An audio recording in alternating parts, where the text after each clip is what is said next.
शुभोदय बच्चों।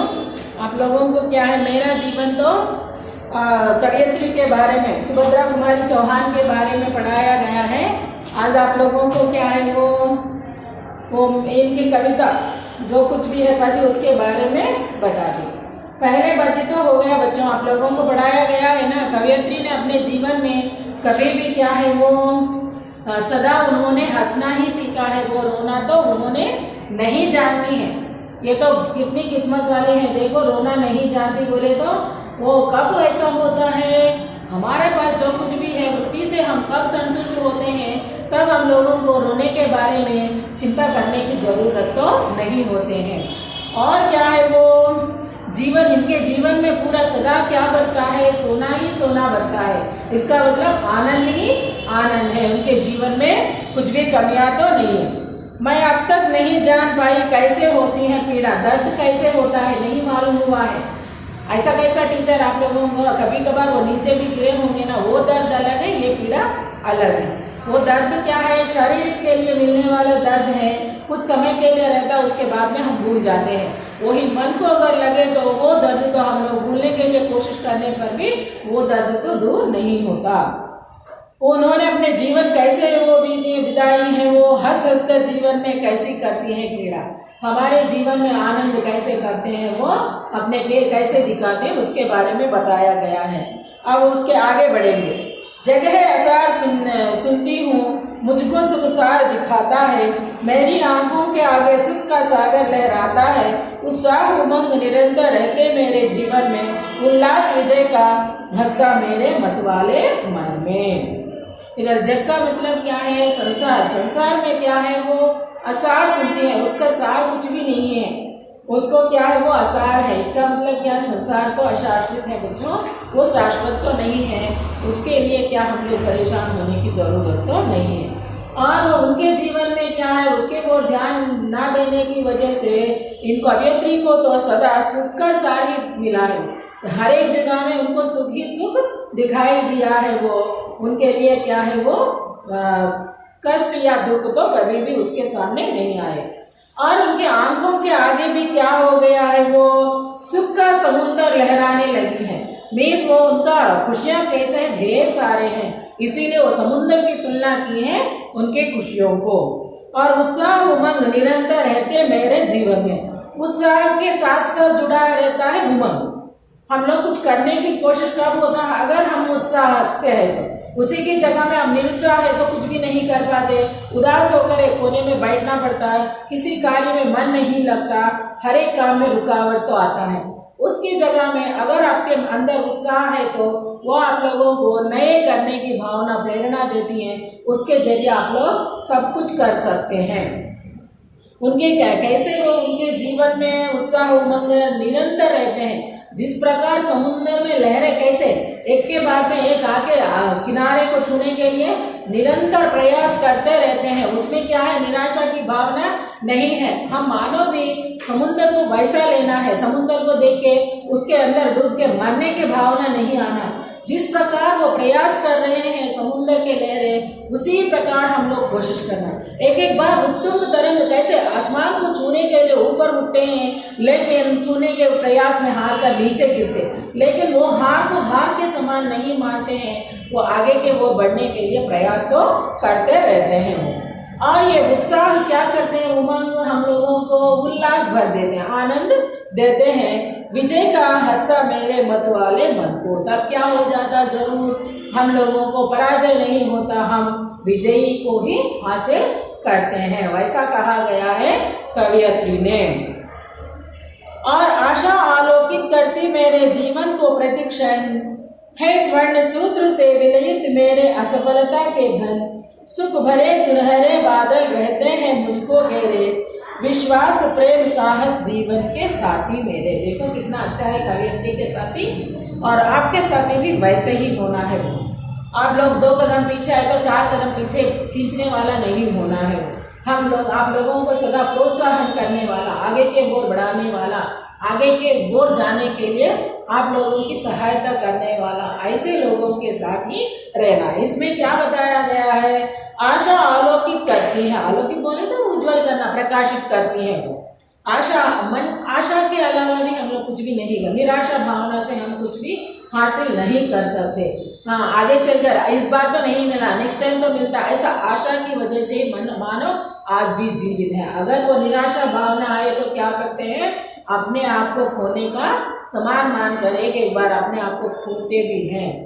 और क्या है, मेरे जीवन को प्रतीक्षण, इनको क्या है, आशा क्या करती है, आगे बढ़ाने की प्रोत्साहन देते हैं कवयित्री के जीवन में। वो उनके है स्वर्ण सूत्र से बलयित मेरे असफलता के धन, और वो उनके स्वर्ण सूत्र से वो बहुत ताकतवर है। वो धागा क्या करते हैं, वो वलयित करते हैं, एक घेरा के समान बांधकर उनको रख लेते हैं, वो उसका धन, असफलता के धन। सुख भरे सुनहरे बादल रहते मुझके घेरे। सुख भरे बोले तो कवयित्री किसी के लिए वो चिंता नहीं है और निराशा का भावना नहीं है ना, इसीलिए क्या है, सुख वो उनके चारों ओर मंडराते रहते हैं। वो सुनहरे बादल मीन वो सोने के बराबर सुनहरे स्वर्णिम, वो बादल क्या करते हैं, वही कवयित्री को घेरे रहने की वजह से, और वो उनके अंदर कौन सी भावनाओं को क्या है, वो विश्वास, अपने आप पर विश्वास रखना, प्रेम, हम अपने आप को भी प्रेम करना, दूसरों को भी प्रेम करना, दूसरों को ही प्रेम करना नहीं, अपने आप को भी करना है, तभी हम लोग कुछ कर सकते। और साहस के अलावा मनुष्य कुछ भी नहीं कर सकते। हम निरंतर कायर के समान रहे तो पीछे ही रहना पड़ता, एक वीर के समान साहस करे तो आगे के वो बढ़ते हैं। और वो ये पूरा, ये तीनों विश्वास, प्रेम और साहस, ये तीनों क्या है, इनके जीवन साथी हैं। साथी का मतलब दोस्त या साथ रहने वाला, संगी, ऐसा भी बोल सकते हैं। ये है कवयित्री के जीवन में, इसीलिए इनका जीवन सदा कैसे है, आनंद और उत्साह से भरा हुआ है कवयित्री के जीवन में।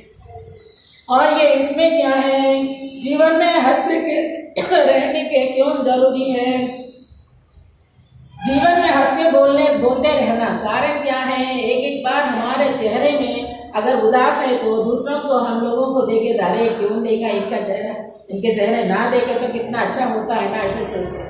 कोई भी आपके साथ रहना पसंद नहीं करते, इसीलिए कैसे रहना है, सदा हंसमुख रहना है।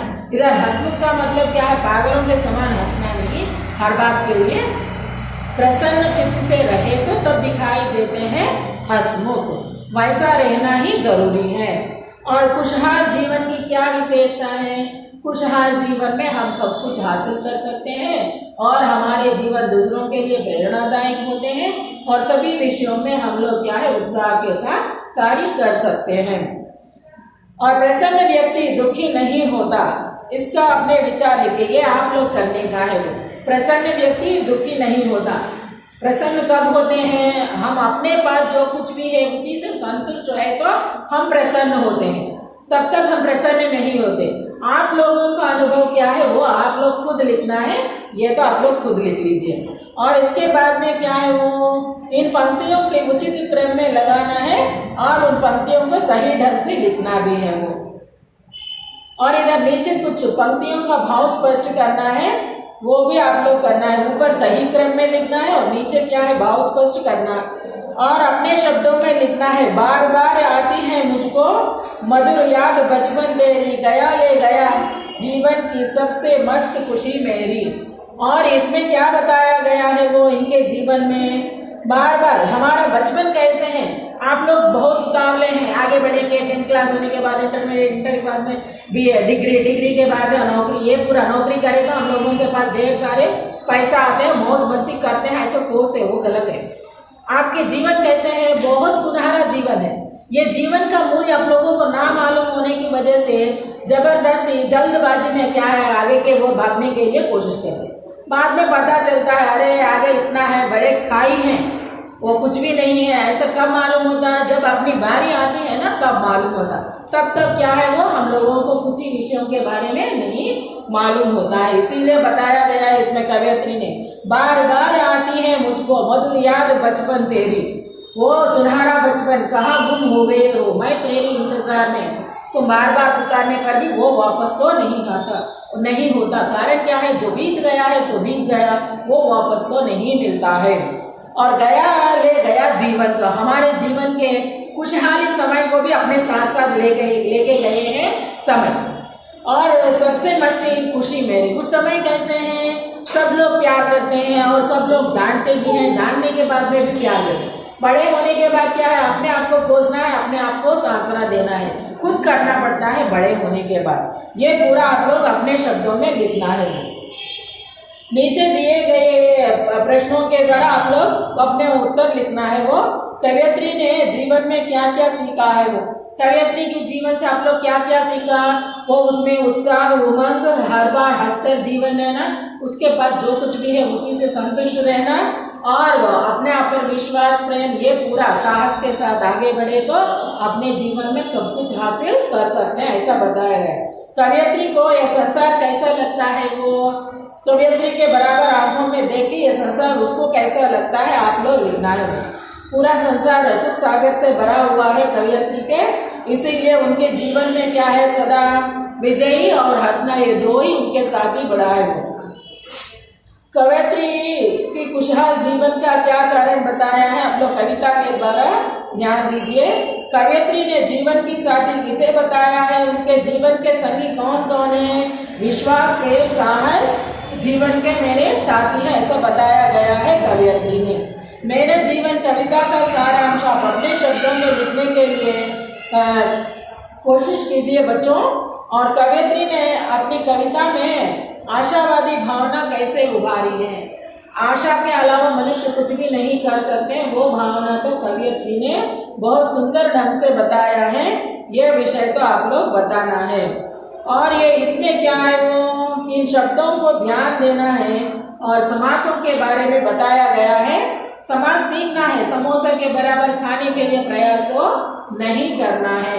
ये समास के बारे में देखो, इधर कुछ दिया गया है, सुख का सार, सुख सार शब्द दिए तो समास विग्रह है सुख का सार। और उसके बाद में क्या है, बिना किसी अंतर के निरंतर अव्ययी भाव समास है। और वो इसमें क्या है, वो समासों के बारे में, और ये दो है, हर एक क्षण, प्रतिक्षण, और सुख दुख दिया है, उसमें योजक नहीं है, आप लोग योजक लगाना। जो कानों को मधुर लगे, कर्ण मधुर, इस तरह उसे अधिक से मेल बने जा सकते हैं, उसे समास कहते हैं। समास के बारे में कल की कक्षा में पढ़ा दी, तब तक तो आप लोग ये ध्यान से पढ़ो और सीखने के लिए कोशिश कीजिए। धन्यवाद।